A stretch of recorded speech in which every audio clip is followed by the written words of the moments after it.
All right, it's the Brian Hornback Experience coming to you from the Old Forge Distillery Podcast Studio. That's right, my friends up in Pigeon Forge, Old Forge Distillery. They make moonshine, they make whiskey, they make rum, they make vodka, they make a lot of things. Only if you can drink responsibly should you consume those beverages. If you can't, then don't. Be responsible. Hey, it's been a while. I don't know exactly the last time I was on, but I know this is episode 175. And this is the 1st of December. Actually, it's the 3rd of December when we're recording this. I've got somebody on that we're going to talk about something. You know, it's interesting being a blogger and a podcaster and also having a day job working for the government. You got to sometimes be careful. But, you know, it's one of these things that keeps coming up, and that's the fact that the city spent a lot of money on a study, and they wanted to do something called the missing middle housing solution. And anyway, the guy I got on right now, I think is the expert on all things infill. It's none other than our Bentley Marlow. Bentley, how are you? I'm good. How are you doing, Brian? I'm good. So here we are. It's Tuesday. In about 2 more days. Well, it's actually Tuesday night. We might as well just go ahead and call it Wednesday. So come Thursday, December the 5th, Planning Commission will release their agenda for December the 12th. That's Thursday, December 12th, 1:30. If you're anywhere downtown, you should come sit in the main assembly room, check it out. If you can't come to the city county building, or you don't want to pay to park, you don't want to walk, then you can watch it live stream. But Bentley, you've got items 16 and 17. Number 16, if I'm not mistaken, let me pull it up here, is on 1214 Callaway. It's a subsidiary of Marlow Properties, right? And then 17 is 1216 Callaway LLC. And these are actually, you're not asking for much, you're actually appealing a decision. And the decision is the denial of the middle housing standards. So let's get right into the missing middle housing. They delayed some things for you. Just go ahead and tell us how we got to the missing middle housing. Well, I guess long story short, there was a lot of public debate last year, and I ran for city council at large, and I made missing middle and zoning reform my campaign platform, which then motivated the city mayor. Once she secured her reelection, she announced a plan that she worked on without me, despite numerous attempts to collaborate. And I then, out of deference, postponed my proposal and allowed hers to go forward. And I attended all the meetings and kept making suggestions and offering my expertise, which went unwanted and unlistened to. And that's what we got, is what was passed back in February. Yep. And since then, I've had 2 missing middle proposals approved, but after considerable delay and effort. And now, and that represents roughly 8% of all approvals. Right. Because I remember a meeting, I don't know, a few months ago where there was something said that there was, I don't remember the number, 14, 18, something like that, but you had gotten more approval than anybody, right? That is correct. Yeah, I've got currently 2 out of 14, I think, or That's 2 out of 12. Right, that sounds about right. I think it's right at 8.5% of all approvals are mine. Right. And then I have the first and only 2 denials, so I'm 100% of the denials as well. So that's what I'm appealing. Is the 2 denials. What's the basis for the denial on 1214 and 1216 Callaway? Well, or do they give you a reason? Well, it was a long time coming to get a reason, and then even more effort, I had to get Councilwoman Gwen McKenzie to help orchestrate and motivate Executive Director Amy Brooks to have a meeting with me, because I was completely baffled. I to this day believe that my proposal that I spent 10 months working out in multiple meetings with planning staff, I believe it meets all of the requirements. So I was baffled by the denial. After several weeks of trying to get a meeting, I got a meeting with Director Brooks, and I thought we resolved all the issues, but evidently not, because I got a reaffirmation of the denial, but this time on new reasons. And they're saying three things, essentially. One, that I don't comply with the front setback. That two, that my side setbacks will interfere with utility and drainage easements. And three, that I fail to honor the intent of the missing middle housing code. How do we know what the intent of the missing middle zoning code is? How do we know the intent? Is it clearly articulated what their intent was? Well, it's actually in the very first paragraph of Article 14 or 4.6. It says that the intent is to create housing options that are less rigorous or less burdensome than base zoning. Okay. That's actually written there. Okay. But then anything beyond that is very subjective. And right. The whole purpose of having a zoning ordinance or a code is to take the subjectivity out of it. You should meet the letter of the code, and that should be sufficient. So I think that's sort of a catch-all, just CYA on their part, that they add that. The second issue, working backwards for number three, the second issue, the utility and drainage easements, the Sixth Circuit Court of Appeals have held that that constitutes a takings, and they have to compensate you for that. So that is merely an administrative request back to the city engineering department that I'd like the utility and drainage easement modified or reduced because it's on my property, and that has to be given. So that's kind of a throw out that they're just grasping at straws. And then the first issue is the one that I really didn't understand even after the meeting with Executive Director Brooks. It wasn't until I had a meeting with Planning Commissioner Chair Tim Hill and an in-depth discussion with him that I'm starting to get my head around what the issue is. So it's basically a poorly written code. Missing middle after all the public input and all the public meetings and all the departments that Cheryl Ball commanded and that the city mayor, India Kincannon, commanded to focus on this. We've got a poorly written code that has an internal inconsistency. And the problem lies, and it speaks of a front setback. And then it goes on to define it, and I'm paraphrasing here, I don't know if this is accurately, but it's pretty close to, shall be the average of the block face, plus or minus 5 feet, in no case less than 10. Well, that's what's hanging it up. And it took me the meeting with Mr. Hill to fully understand it's the operation of the word shall. That when there's the word shall, and then couple that with the plus or minus 5 feet, that's creating a fixed zone. And the problem is we have the term defined in Article 2 of our zoning code called a build-to zone. And that's what that language is used for, except when writing the missing middle, they opted to call that a, quote, front setback, which is another term of art that is also defined in Article 2 of our building code. It can't be both. It's either a setback, and a front setback is defined as the point at which the building can be pushed no closer to the street. So the operation of a setback would be wherever that line is, you can't go in front of it, but anything behind it is buildable.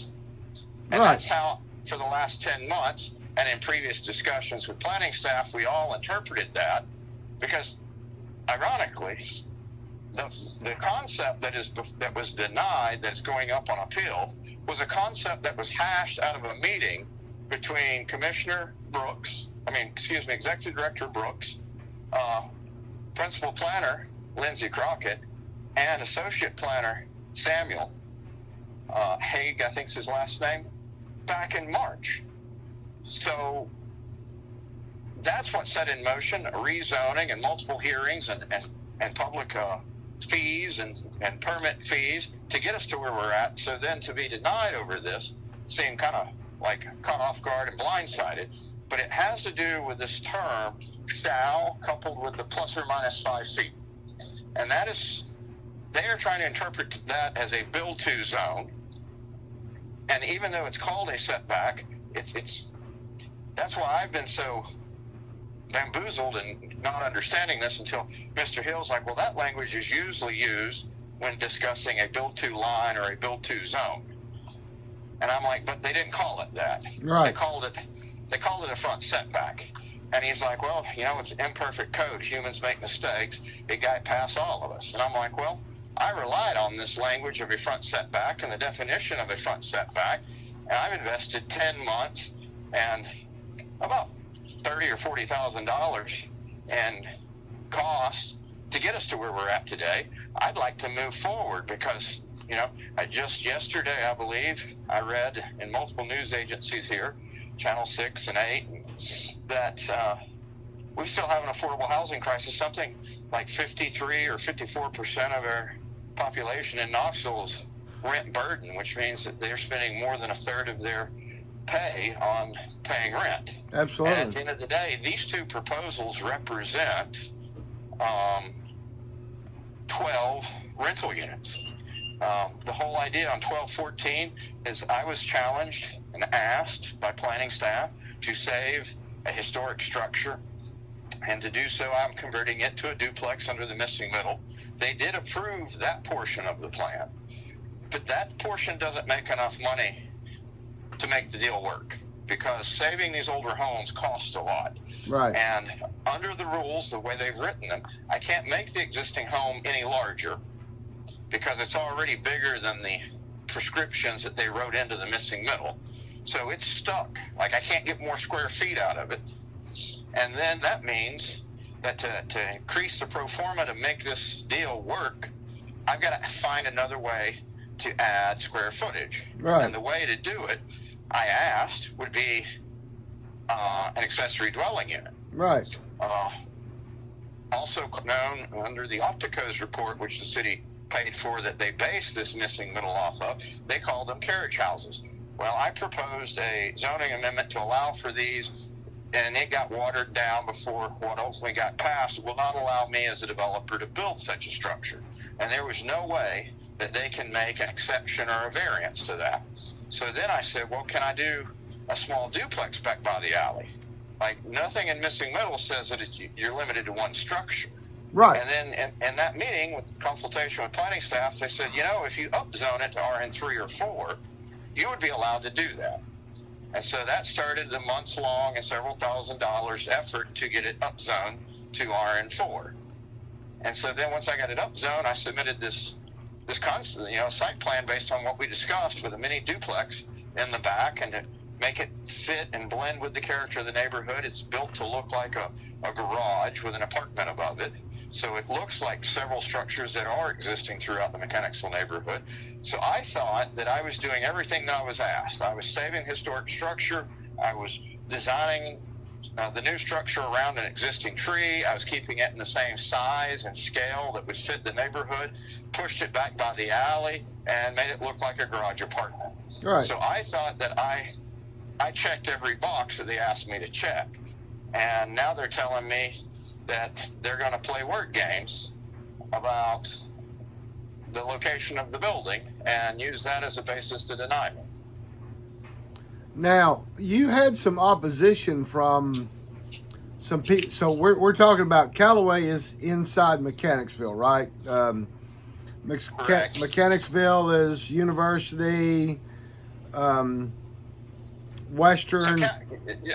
So Callaway it runs parallel one block west of Fifth Avenue. Right. Okay. And it intersects University Avenue.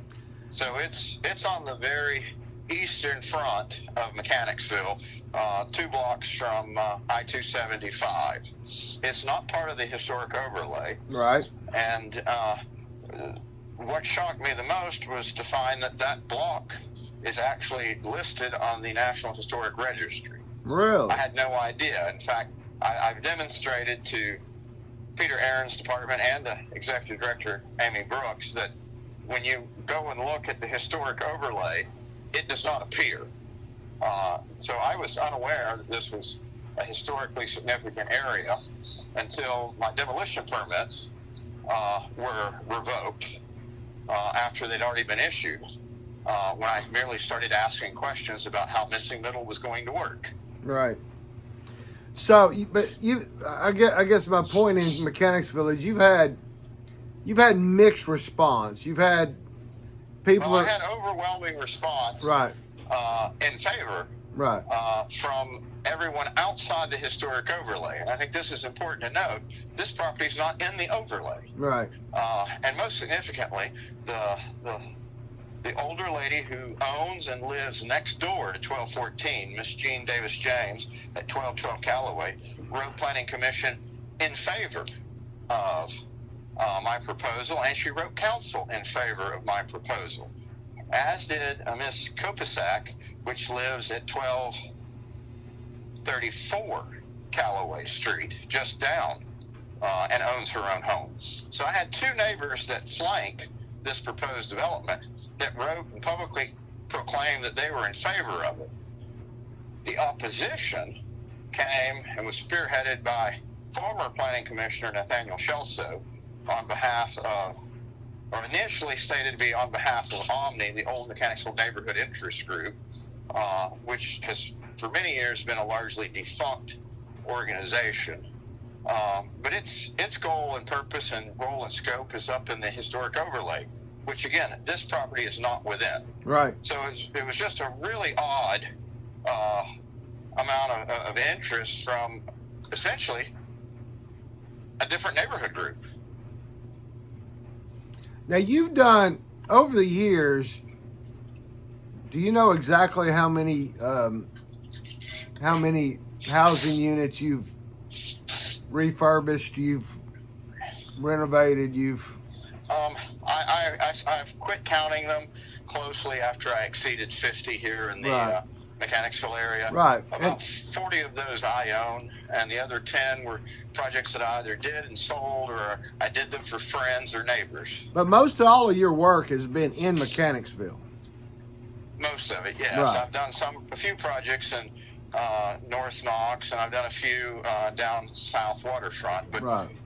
By and far, the bulk of my work has been here in Mechanicsville, which is it's one of the oldest neighborhoods in the city. It was built back in a day and era where there was no such thing as zoning codes, and it featured a lot of missing middle housing types before they became outlawed by modern zoning. So that's what I'm used to working with, and that's what I'm most familiar with, and that's sort of why I'm a passionate advocate for the missing middle housing style. Right, and ideally, Mechanicsville in the last 10 or 15 years has improved greatly, right? I mean, I believe so, yeah. I live in Mechanicsville. I've lived here for almost 21 years now, and in the last 10 years alone, I've invested about $8 million. So, you know, I believe that shows. I mean, I'm able to get capital from banks and investors to spend in the neighborhood, and I believe that's an evidence that it's a growing and becoming a vibrant part of the city. Right.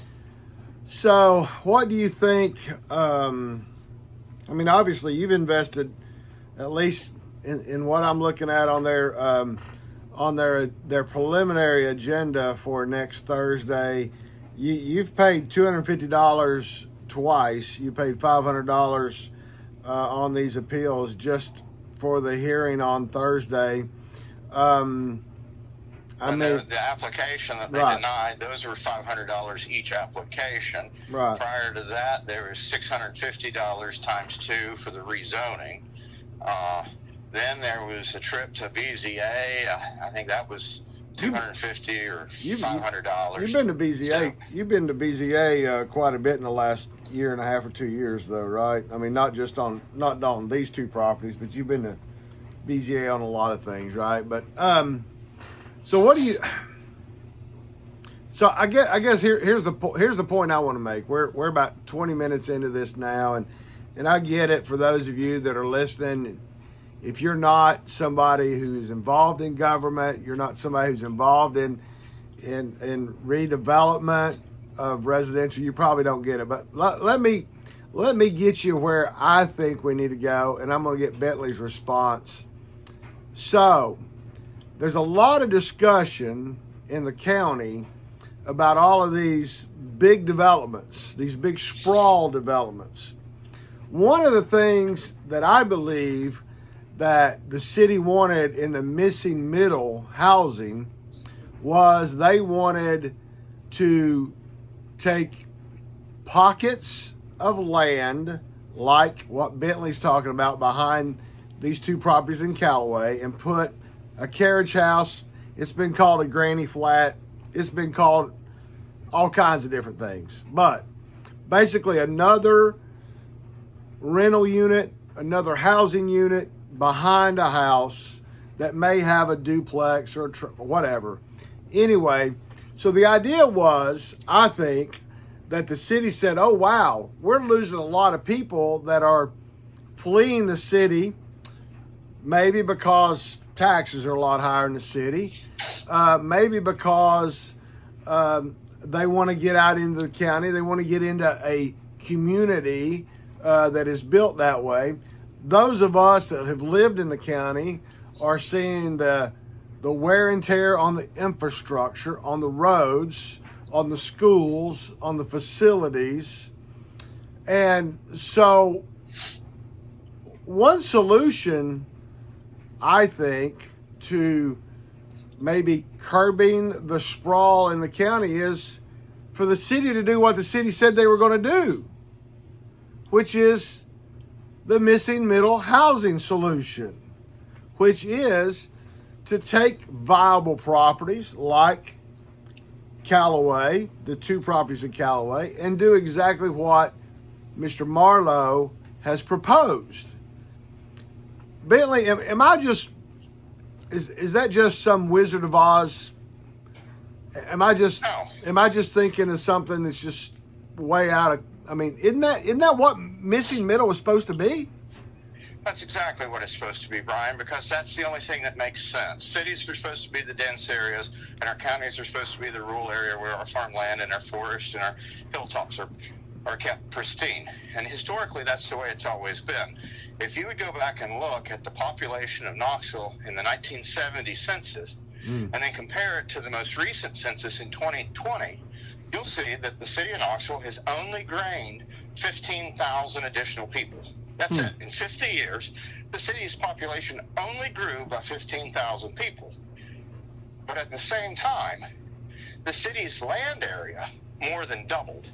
And that was, under Victor Ashe, right. All the finger annexations, where, the city gets, especially as you go west, it gets pretty crazy. And all he annexed was commercial property because he wanted the sales tax. Correct. Right. And so that's why you got all the little finger annexes, and that's causing problems today because we got, City Fire has to go and service all those. So the City Fire guys literally are driving from the city through the county, waving at rural metro, going back into the city, and then driving out of the city back into the county, waving at a different rural metro station to get back into the city. Just think about this. Yeah. The City Fire Hall out there, the farthest west one, I think it's hall number 22, which is out there between Parkside Drive and Kingston Pike. Yep, right there with all the Harper's auto dealerships. So that fire hall has to service all the way to the Blount County line along Pellissippi. Yeah. At that exit down there. Yep. And it has to go all the way up to the Pellissippi exit to Hardin Valley. Yep. So it's creating a delay in response times that those businesses ought to be upset about.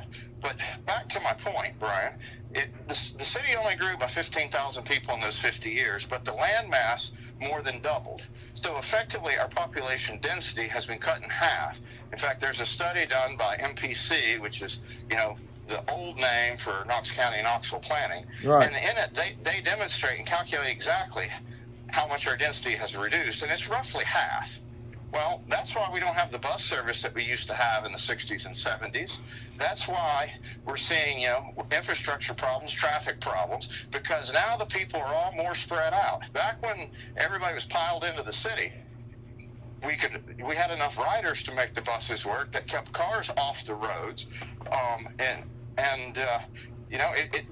it just made sense. And that's what missing middle is supposed to get us back to, allowing a denser urban environment and doing it in a way that's not just big apartment complexes and monolithic, big square boxes, letting us get back to the creative ways of having, a house that has 4 apartments put inside of it, or having, everybody can put a little carriage house or a garage apartment in their backyard against an alley.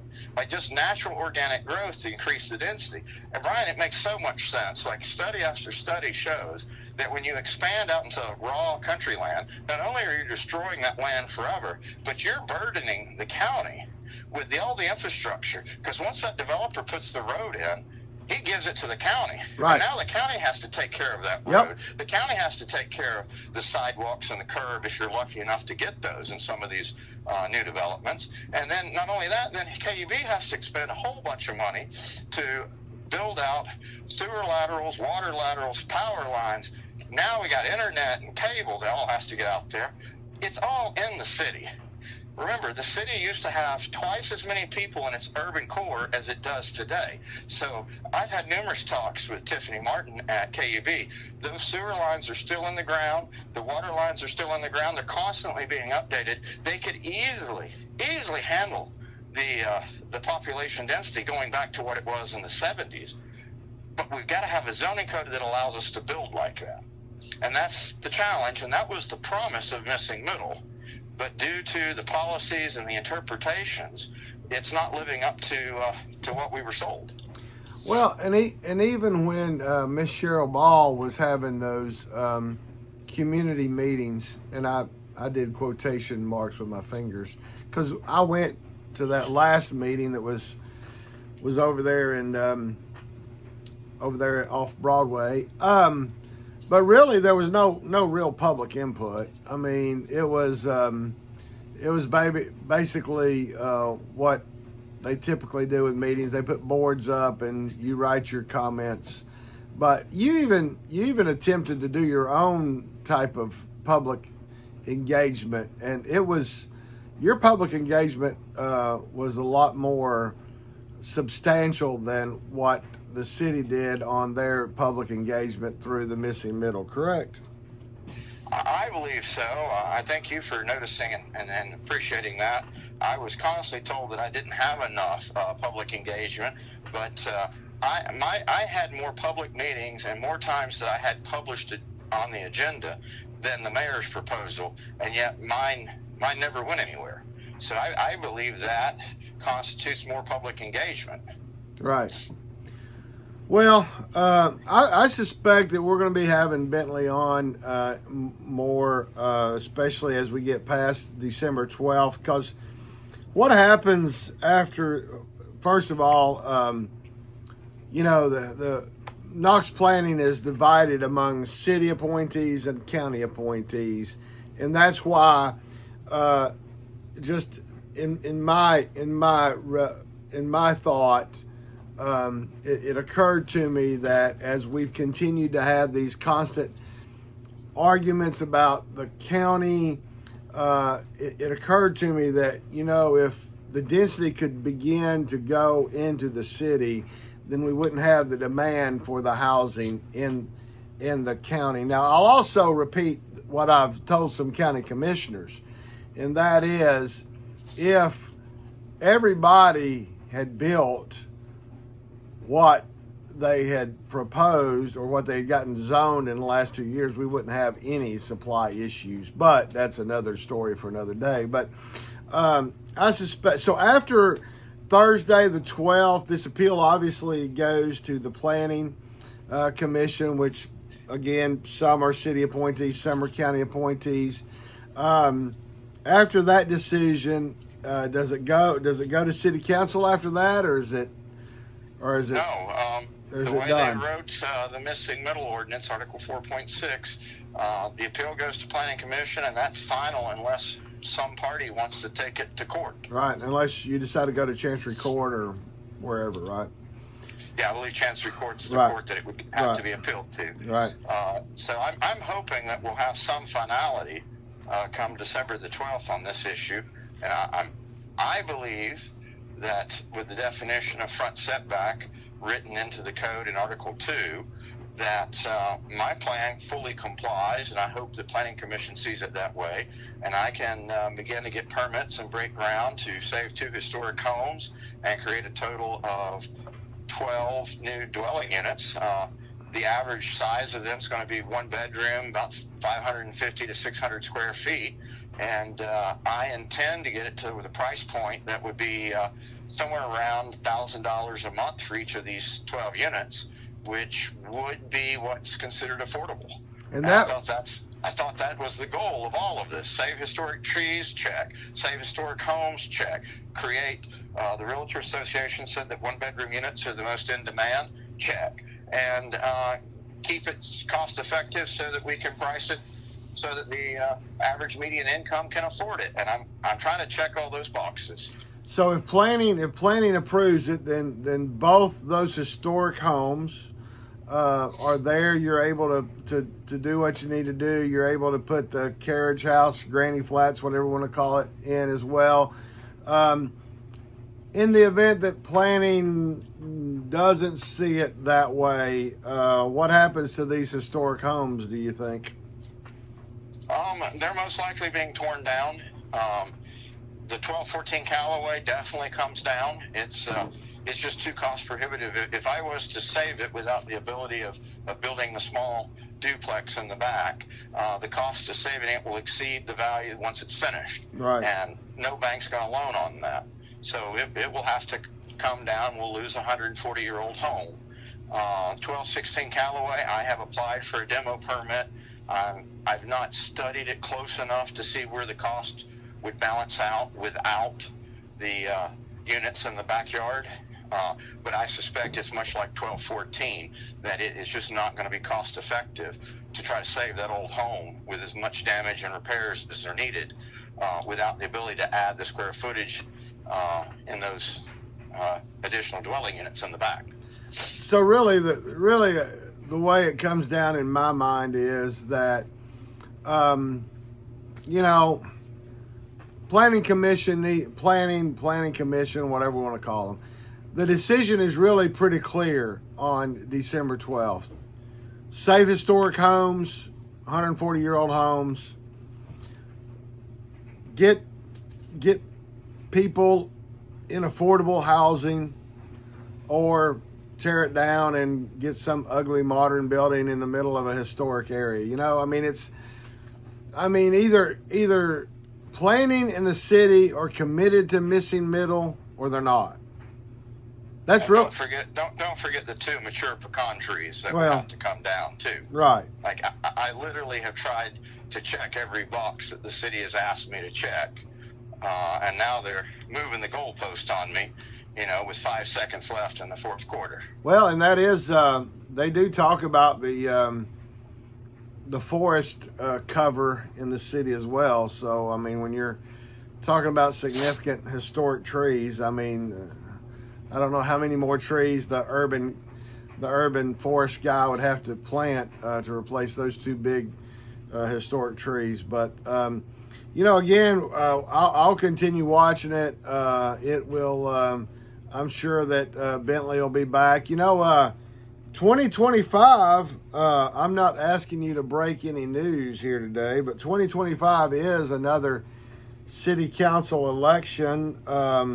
We've heard that Karen, it's been reported, and I'm probably going to write about it tonight after I get off this podcast. But I think Compass and the New Sentinel's reported that Karen Adams, who's on the on planning, she's got some HA 31, and I think she's tied to the University of Tennessee. Is going to run for Tommy Smith's seat. Jody Mullins is going to run again 7.5 years later for the 3rd district seat. Other names have been circulated, but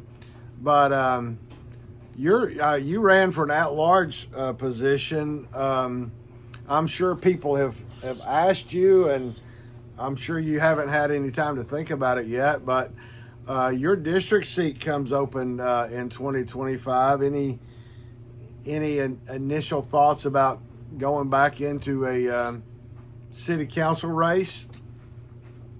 I haven't really given it a lot of thought. I've been focused mostly on December the 12th and this appeal and advancing middle housing. Right. I hope that I'm going to be too busy building these 12 affordable housing units next Well, year to even bother with Well, politics. and that's, you know what, end of the day, that's really what we need because, you know, city council just this, I believe, no, it was last week, spent a lot of time and approved a pilot for a big old monstrosity of a building, which, hey, I'm not necessarily against big apartment buildings if that's what people want, but you know, they bragged about the reason to give some payment in lieu of taxes was for 30 affordable units, and you can get more than a third with just 2 pieces of property on Callaway, right? And be a lot more affordable than what those apartments are going to cost in the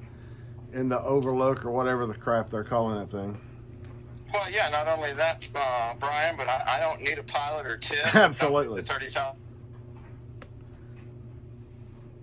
need the approval to go build, and I and the private market can solve this. Right, absolutely. And, you know, as the gentleman that was representing the developer on that building, he said in front of council that he had no idea how anybody could build housing units that would service the average median income.